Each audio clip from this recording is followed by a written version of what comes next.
बिस्मिल्लाहिर्रहमानिर्रहीम। अस्सलाम वालेकुम। मैं शाहिद सकलैन हूँ। आप मुझे मेरे यूट्यूब चैनल फेसबुक पेज पे देख रहे हैं। आज 10 फरवरी है और मंगल का दिन है। बात करेंगे बरतानिया की और बरतानिया में पेश आने वाले एक अफसोसनाक वाक़े की, जिसमें एक ब्रिटिश पाकिस्तानी नजात 22 साला लड़के को जो है बड़ी बेदर्दी से कत्ल कर दिया गया था। और इसको मारने वाले कोई और नहीं बल्कि वो भी पाकिस्तानी थे।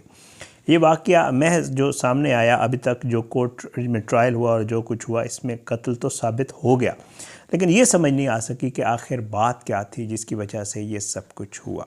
ये 22 साला लड़का जिसका नाम मोहम्मद ख़ान था, इसको दिन दिहाड़े एक मसरूफ़ सड़क के ऊपर जो है वो तशद्दुद का निशाना बनाया गया और वो अपनी जान से हाथ धो बैठा। और ये वाक़या जब हुआ तो इसने पूरे इलाके को जो है वो खौफ में मुब्तला कर दिया, क्योंकि उस वक्त सड़क के ऊपर बड़ी तादाद में लोग मौजूद थे।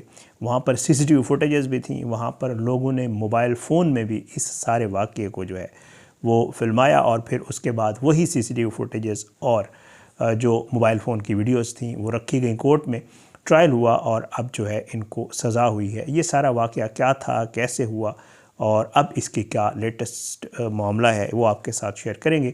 और ओवरसीज़ पाकिस्तानी भाइयों के लिए और वो लोग जो वहाँ पे रह रहे हैं, वो मुझे ज़रूर बताइएगा कमेंट्स में कि ऐसे क्यों वाक़यात होते हैं। अमूमन जो पाकिस्तानी होते हैं उनके आपस में लड़ाइयाँ वहाँ किस बात पे होती हैं। मुझे तो ये पता चला है कि वहाँ पे ड्रग्स के बहुत ज़्यादा मामलात हैं जो पाकिस्तानी हैं उनके, और अक्सर इस तरह की जो लड़ाइयाँ होती हैं वो इसी चीज़ का नतीजा होती हैं। आप ज़रूर बताइएगा क्या मामला है। बहरहाल जी, आते हैं कि जी ये मामला था क्या, ये लड़ाई क्यों शुरू हुई, हमला अचानक था या पहले से मनसूबाबंदी की गई थी इसकी, और जो है अदालत में क्या साबित हुआ, अब आपको बताते हैं। वाक़ये का कुछ पस मंज़र यूँ है कि ये वाक़या यार 17 मार्च 2025 को पेश आया और मकाम था ब्लॉक स्विच रोड, लीमोर, वॉल्सवॉल। ये इलाका आम तौर पर कहा जाता है कि बड़ा मसरूफ़ रहता है, लोग आते जाते हैं और गाड़ियाँ चल रही होती हैं। मोहम्मद ख़ान एक नौजवान था जो उस दिन किसी ज़ाती मामले के सिलसिले में वहाँ मौजूद था। डिपेंड्स, ये उनके लिए आया था जिनके साथ इसकी लड़ाई हुई थी, या ये फिर किसी और काम से आया था। बताया ये जाता है कि जी ये किसी को भी अंदाज़ा नहीं था कि यहाँ पे जहाँ ये लड़का आया हुआ है, चंद मिनट के बाद यहाँ पर जो है खून आलूद मंज़र होगा और बहुत ही एक खौफनाक वाक़या होने जा रहा है।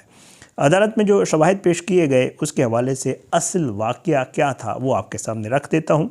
और उन शवाहिद के मुताबिक एक झगड़ा शुरू हुआ। प्रोसिक्यूशन का कहना था कि इब्तदाई तौर पर मोहम्मद ख़ान और एक शख्स के दरमियान जो है वो तल्ख़ कलामी हुई किसी बात पे। इसी दौरान मोहम्मद ख़ान पर बताया गया अदालत में यही इल्ज़ाम था कि मोहम्मद ख़ान ने, जिस लड़के को मारा गया है 22 साल वाले को, उसने जो है एक चाकू निकाला। जब उसने चाकू निकाला तो इसी लम्हे करीब के घर से कई अफराद बाहर निकल आए। ये लोग चाकू और कुल्हाड़ियों से मुसल्लह थे। इसका मतलब है प्लान पहले से ही था, इनके आपस में तल्ख़ कलामी हुई, उसने चाकू निकाला और फिर जो पहले से तैयार बैठे थे वो बाहर आ गए। उसके बाद मोहम्मद ख़ान पर एक इज्तमाही हमला हुआ जिसमें घोंसे, लातें, चाकू के वार, ये सब लोगों के सामने जो है हुआ और सब कुछ मोबाइल कैमरों में कैद हो गया, जैसे मैं आपको पहले बता चुका हूँ। जनाब, मोहम्मद ख़ान को ज़मीन पर गिरा दिया गया, उसके ऊपर होलनाक तशद्दुद किया गया और अदालत के मुताबिक इसके जिस्म पर तकरीबन 30 के करीब जो है वो शदीद ज़ख्म लगे। डॉक्टरों ने बताया कि इनमें से कम 2 ज़ख्म ऐसे थे कि अगर सिर्फ वही ज़ख्म लग जाते तो वो भी मौत का सबब बनने के लिए काफ़ी थे। मोहम्मद ख़ान को तशवीशनाक हालत में अस्पताल मुंतकिल किया गया, लेकिन वो जाँ बर ना हो सका और उसी रात उसकी मौत वाक़या हो गई। ये केस सिर्फ़ एक लड़ाई नहीं बल्कि गुस्से, बदले और ताकत के गलत इस्तेमाल की मिसाल थी, ये बताया गया अदालत में। तहकीकात के मुताबिक ये झगड़ा ज़ाती तनाज़ा और पुरानी दुश्मनी से जुड़ा हुआ हो सकता है, ये अदालत में कहा गया, और एक लम्हे का गुस्सा इज्तमाई तशद्दुद में बदल गया, ये भी बताया गया।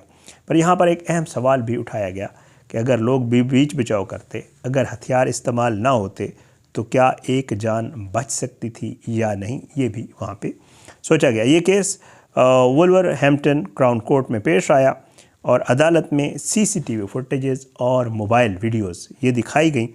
5 अफराद पर मोहम्मद ख़ान के कत्ल का इल्ज़ाम आयद किया गया और तमाम मुल्ज़मान ने ख़ुद को बेकसूर करार दिया। एक लंबा प्रोसेस चलता है ज़ाहिर बात है ट्रायल का, लेकिन मैं आपको शॉर्ट बता रहा हूँ।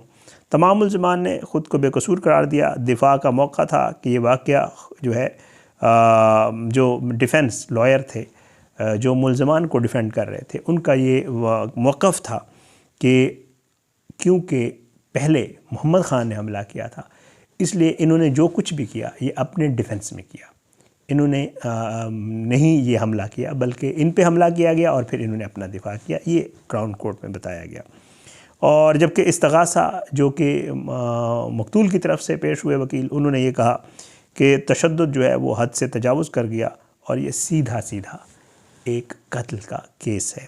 بہرحال ٹرائل کے دوران جیوری کو ہر لمحہ تفصیل سے دکھایا گیا، انہیں سب کچھ بتایا بھی گیا اور ساتھ میں ویڈیو ثبوت بھی پیش کیے گئے کہ کیسے ایک نوجوان کو سڑک پر مرنے کے لیے چھوڑ دیا گیا تشدد کے بعد۔ بہرحال جی، اب اس کا جو ہے ایک بہت ہی ظاہری بات ہے افسوسناک واقعہ جو کہ سبق ہے کہ غصہ جب قابو سے باہر ہو جائے تو زندگیاں ختم ہو جاتی ہیں۔ دن دہاڑے قتل یہ ثابت کرتا ہے کہ تشدد کسی مسئلے کا حل نہیں۔ عدالتیں اپنا کام کر رہی ہیں لیکن کھوئی ہوئی جان واپس نہیں آ سکتی، ظاہر ہے کسی کو سزا ہو بھی جائے۔ کیونکہ میں اس کی والدہ کا انٹرویو دیکھ رہا تھا، آپ یقین کریں ایک ماں ہے ظاہر ہے، اور اس نے جو باتیں کی وہی باتیں کہ جی میں نے اسے پہلے پیدا کیا، پھر گود میں اٹھایا، پالا پوسا، بڑا کیا، میں سوچ بھی نہیں سکتی تھی کہ وہ مجھ سے جدا ہو جائے گا، اور جس دن سے وہ گیا ہے میری زندگی رک گئی۔ اس طرح کے ظاہر ہے ایک ماں کے جو جذبات ہوتے ہیں وہ بتا رہی تھیں، تو سن کے بڑا افسوس ہو رہا تھا، ظاہری بات ہے۔ بہرحال اب جناب اس میں ان 3 افراد کو جو ہے والسال میں جو ایک مقدمہ تھا، اس مقدمے میں 3 افراد کو قتل جبکہ چوتھے کو غیر ارادی قتل کا مجرم قرار دے دیا گیا ہے۔ والسال سے تعلق رکھنے والے 5 افراد پر قتل کا مقدمہ چلایا گیا اور جنہوں نے جرم سے انکار کیا۔ تاہم وولورہیمپٹن کراؤن کورٹ میں مقدمے کی سماعت کے بعد 3 افراد کو قتل کا مجرم قرار دیا گیا۔ قتل کے جرم میں سزا پانے والوں میں 23 سالہ زین راجہ، اس کا تعلق ہارڈن روڈ سے ہے، 34 سالہ Asad Iftikhar block switch road سے، اور 34 سالہ حسن افتخار، اس کا تعلق بھی بلاک سوئچ روڈ سے ہے۔ اور یہ لگ یہ رہا ہے، ظاہری بات ہے کہ یہ اپنا اسد افتخار اور حسن افتخار یہ دونوں بھائی ہیں۔ اچھا، عدالت نے 22 سالہ امان خان، یہ ہارڈن روڈ کا، اس کو قتل کے الزام سے بری کرتے ہوئے غیر ارادی قتل کا مجرم قرار دیا ہے، اور اسد افتخار کو چاقو رکھنے جبکہ حسن افتخار کو کلہاڑی رکھنے کا بھی مجرم قرار دیا ہے۔ اسی مقدمے میں 53 سالہ افتخار احمد، جو کہ یقیناً انہی کے والد ہیں حسن افتخار اور اسد افتخار کے، یہ بلاک سوئچ کے روڈ کے رہنے والے ہیں، اور ان کو قتل کے الزام سے بری کر دیا گیا ہے ان کے والد کو، جبکہ یہ تمام مجرموں کے سزا کا اعلان بعد میں کیا جائے گا۔ پولیس حکام کے مطابق افسران نے مسلسل محنت کرتے ہوئے ویڈیو شواہد اکٹھے کیے جو اس مقدمے میں انتہائی اہم ثابت ہوئے، اور انہی شواہد کی بنیاد پر ملزمان کو جو ہے وہ سزا سنائی گئی۔ پولیس کا کہنا ہے کہ یہ واقعہ ابتدا میں مکمل طور پر دفاع کے طور پر شروع ہوا، لیکن بعد میں یہ سرد مہری پر مبنی انتقامی کارروائی میں تبدیل ہو گیا، اور جسے جیوری نے قتل قرار دیا۔ حکام نے کہا کہ انہیں توقع ہے کہ مجرموں کو سزا سناتے وقت طویل مدت کے لیے جیل بھیجا جائے گا۔ بہت ہی افسوسناک واقعہ جو کہ محض جسے روڈ ریج بھی کہہ سکتے ہیں آپ، لگ یہ رہا ہے کہ ان کا شاید پرانا آپس میں کوئی معاملہ تھا، اور یہ لڑکے تھے وہ آیا ان کے ساتھ لڑنے کے لیے جس معاملے کے لیے بھی، پھر انہوں نے بھی آگے سے جو کچھ کیا وہ میں نے آپ کے سامنے جو ہے وہ رکھ دیا۔ پاکستانی ایسی جتنے بھی ہوئی ہے، ہم معاملات سے باز نہیں آتے ہیں، اور لڑائی جھگڑا مار کٹائی اس طرح کے معاملات ہم ہر جگہ کرتے ہیں، لیکن ظاہر ہے ہر جگہ پہ قوانین ایک جیسے نہیں ہوتے، ان ممالک کے جو قوانین ہیں بڑے سخت ہیں، پکڑا بھی جاتا ہے بندہ، ثبوت بھی سامنے آ جاتے ہیں، سزائیں بھی ہوتی ہیں، اور پھر وہ سزا بھگتنی بھی پڑتی ہے۔ یہ سب کچھ جو ہے اس کیس کا معاملہ تھا، میں نے آپ کے ساتھ شیئر کر دیا۔ اپنی دعا میں یاد رکھیے گا، اللہ ہم سب کو اپنی زبان میں رکھے، اللہ ہم سب پہ اپنا رحم و کرم کرے۔ اجازت دیں، انشاءاللہ اگلی ویڈیو میں ملاقات ضرور ہوگی، لیکن بشرط زندگی۔ پاکستان زندہ باد، اللہ حافظ۔